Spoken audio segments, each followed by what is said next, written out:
오늘의 무빙은 단순하게 비트코인이 조금 오른 것에 있지 않습니다. 길게 본다면 23년 7월부터 기다려왔던 이탈이고 우리 코인마켓에 있어서 대불장을 만들기 위한 가장 큰 두 가지 조건 중에 하나이죠. 바로 그게 오늘 진행되고 있는 거예요. 차트를 볼 줄 알고 전체 흐름을 보고 투자를 하시는 분들이라면 현재 썸네일이 달러인덱스라는 사실을 아실 겁니다. 달러인덱스가 상승하면 비트코인은 내려가고 달러인덱스 내려가면 비트코인 상승한다 인데 지난 1년 반에서 2년간의 이 기간 동안에는 그것이 리버스로 적용되지가 않았었죠. 잘못 파악하는 경우가 많았어요. 근데 달러인덱스라는 것은 이 가격 차트가 아니죠. 즉 어떻게 움직이던 간에 가장 중요한 기준 레벨은 100입니다. 23년 7월과 10월에 이 박스권에서 1년간 움직입니다. 그 동안에는 비트코인과 DXY는 리버스 관계가 아니었어요. 그래서 이 기간 동안에 이 둘의 관계를 계속해서 리버스로 보는 사람들에게는 많은 혼란이 있었죠. 저는 이 기간 내내 말씀을 드려왔었죠.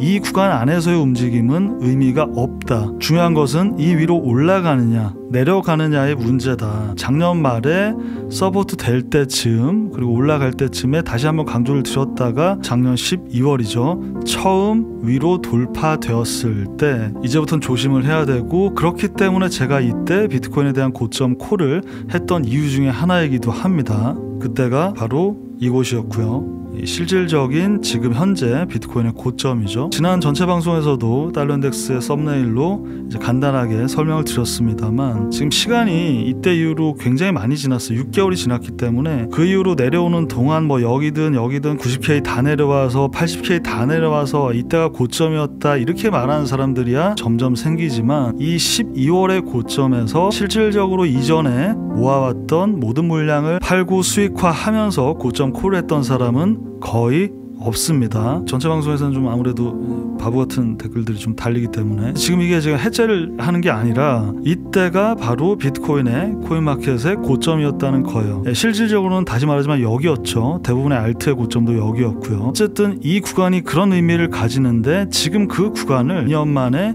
이탈했습니다. 바로 어제 멤버십 방송에서 또 달러인덱스 얘기를 드렸었죠. 3주째고 지금 이제 가장 중요한 분기점에 와 있다.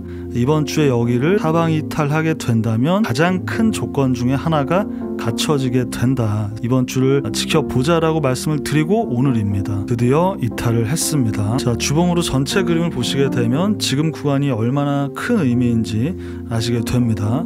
우리가 가장 원하고 그리고 어떻게 보면 그거 하나 믿고 대부분의 분들은 코인 시장에 뛰어든 거죠. 바로 17년 불장, 21년 불장이죠. 달러인덱스로 그 시기를 보도록 하겠습니다. 18년 초, 17년 말이 여러분이 기억하시는 그 고점, 그러니까 불장이죠. 거기가 바로 이곳이고 그걸 만든 움직임은 바로 달러인덱스의 이 하락입니다. 20년 말부터 21년 초까지 뭐 정확하게는 한 4월 말까지의 그 엄청났던 불장 역시 바로 이 무빙입니다. 그러니까 이 두 가지의 무빙이 결국 그 코인 시장의 버블을 만든 거예요. 그런데 문제는 22년 이후로 올라가 버리는데 그 고점은 114 그리고 그 이후로 23년 7월을 저점으로 2년간 거의 2년간 이 구간 안에 있었던 거예요. 그리고 지금 이번에 내려왔습니다. 그러니까 이 내려왔다는 의미는 첫 번째로는 이 2년간의 1년 한 10개월간의 구간을 이탈했다. 또 하나는 바로 이거라는 거예요. 결국 모든 불장은 달러인덱스의 100 언더부터 시작되는 여기까지의 수직 하락이 만들어 왔습니다. 내려왔다라는 것은 바로 수직 하락이 가능성이 열리게 된다는 겁니다. 물론 오늘 처음 내려왔죠. 일봉도 마감이 되지 않았어요.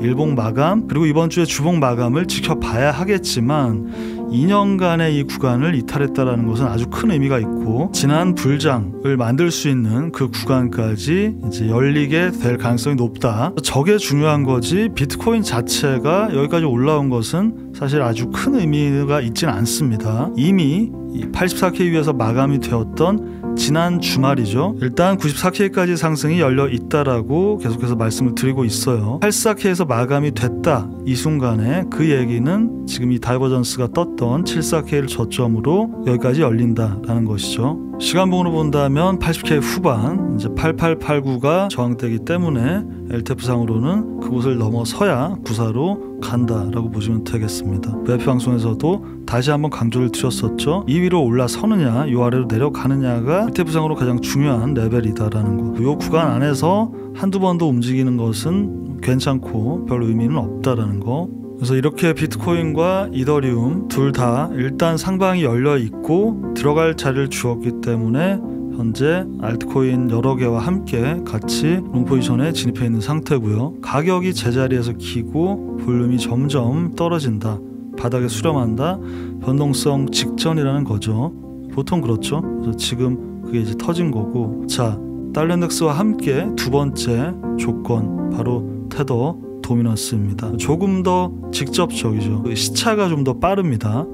21년부터 본다면 4월까지의 이 구간이 원하는 그 구간이고 그 이후에 붓다빔 그리고 다시 한번 고점 갱신 아주 긴 하락장 그리고 24년 초에 고점 24년 말 25년 초에 이 고점입니다. 아직도 상승 중입니다. 테더 도미넌스는 이 테더가 예전 같지 않다라던가 USDC가 많이 올라왔다라던가 이런저런 얘기를 합니다만 결국 테더 도미넌스입니다. 아직은 뭐 상승 추세가 꺾이지 않았고 이번 주가 관건이라는 얘기를 자주 드리지만 별일 없이 지나가는 주도 많고 근데 정말 이번 주는 중요하게 되겠죠. 이미 달러 인덱스는 시작을 했고 이제 테더 도미넌스의 차례입니다. 작년 말 이후로 계속 그랬고 지금도 그렇고 비트가 올라가도 알트들은 크게 올라가지 않는 상황입니다만 결국 올라갈 겁니다, 여러분. 물론 이전 시즌들과는 달리 코인 개수가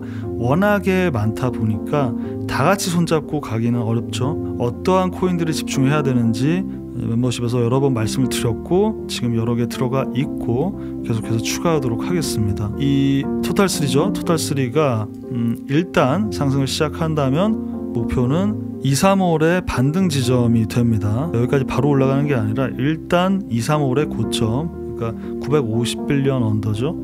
여기를 노려야 돼요. 이러한 무빙이 나올 수 있을지 그걸 이제 그 방금 말씀드린 조건들과 함께 지켜보는 거고 매크로 얘기를 짧게 하자면 물론 달러 인덱스 자체가 매크로입니다. 이 금리 인하에 대한 부분 더 큰 흐름이죠. 이 부분 역시 마찬가지예요. 지금은 어떠한 구간에 가깝습니까? 인하를 하기 전이죠. 00년 초반 그리고 2008년 그리고 코로나 지금 곧인데 결국에는 이러한 구간이 오게 되어 있어요. 어떻게 해도 세계 경제는 계속 안 좋아집니다. 답이 없어요. 결국 돈은 계속 풀고 금리는 내려야 됩니다. 그 순간이 연장될 뿐이죠. 미국뿐만 아니라 중국은 그보다 더 심하게 돈을 풀고 있죠. 물론 세계 경제가 그리고 우리나라 경제가 뭐 좋아야 됩니다만 뭐 이 방송은 코인 방송이고 우리는 코인 투자로 돈을 벌기 위한 목적이잖아요. 그 구간은 우리에게 매우 큰 모든 걸 바꿀 수 있는 기회이죠. 그리고 특히 이 비트코인 자체의 상승 그 흐름과 금리 인하가 맞물렸을 때는 어떠한 그 결과가 나오는지는 잘 알고 있죠. 5월, 6월 FOMC 발표를 지켜보면 되겠고 하나만 더 보자면 비트코인 ETF가 특히 최근 유출이 꽤 많았어요. 근데 처음 비트코인 ETF 생기고 어땠습니까? 오늘은 얼마가 들어왔습니다라는 걸로 그걸로 거의 작년 내내 방송하고 뭐 SNS하고 이런 사람들도 많았는데 그냥 가격 오르면은 ETF도 같이 들어오고 가격 떨어지면 같이 떨어지고 항상 그렇게 움직였습니다. 그러니까 저는 이 얘기를 이때부터 드렸었어요. 회원님들께 특히 이런 거 보지 마라. 노이즈에 불과하다. 이건 그냥 일반 대중 흐름과 똑같다. 내려가면 같이 팔아. 그리고 버티다가 예상보다 더 떨어지면 확 팔아. ETF 얘기를 이제 안 하잖아요. 25년 들어서는. 그러니까 그거 하나로 약을 계속 팔다가 그게 이제 안 먹히면 슬쩍 다른 이야기를 합니다. 그리고 좀 몇 달 지나서 1년 지나서 그게 이제 안 먹히면 또 슬쩍 다른 얘기를 하는 거예요. 이러한 내러티브에 끌려다닐수록 제대로 된 판단을 못 하시는 거고 항상 주객이 전도됩니다. 이걸 하고 있는 이유는 돈 벌려고 하는 거고 제때 팔아서 수익화를 하려고 하는 거고 돈을 벌면 모으거나 또 들어갈 자리가 있으면 과감하게 들어가기 위해서 하는 건데 유치한 내러티브, 음모론 이러면서 앉아가지고 토론하면서 결국 실제로 필요한 액션은 못해. 이제부터 만약 코인마켓이 올라가더라도 그걸 반복하신다면 똑같습니다, 여러분. 생각을 해보세요. 이 올라가기 전에는 뭐라고 생각했어요? 올라가면 고점에서 팔 거라고 생각을 했을 거 아닙니까? 그리고 누군가가, 여러분이 보고 있는 누군가가 그걸 알려줄 것이다. 근데 그거를 기간도 길었고 여기까지 내려오는 동안 몰랐잖아. 다 얻어봤고. 비트가 이 정도지 알트는 아예 박살이 났는데. 그러니까 결국 이전에 생각했던 게 다 틀렸잖아. 근데 여기서 올라가면 똑같다는 거예요. 그런 부분들 재정비를 지금 하셔야 됩니다. 비트코인은 일단 80개 후반 돌파가 되어야 최소한의 추세 전환이 시작됩니다. 코인이 올라갔을 때 위에 저항대는 많은데 어디에서 맞고 떨어지던 지금 이제 좀 유의하셔야 될 부분은 이 헤드앤숄더의 가능성이죠. 이 부분은 계속해서 모니터링 하면서 마켓 데이터, 트랜잭션 계속 확인하고 멤버십으로 업데이트 하도록 하겠습니다. 어쨌든 비트코인 상승했고 2년 만에 달러인덱스가 주요 지점을 이탈했습니다. 기분 좋은 월요일이고 이번 주 흐름 같이 지켜보도록 하시죠. 끝까지 들어주신 분들 감사드리고 저는 다시 돌아오도록 하겠습니다.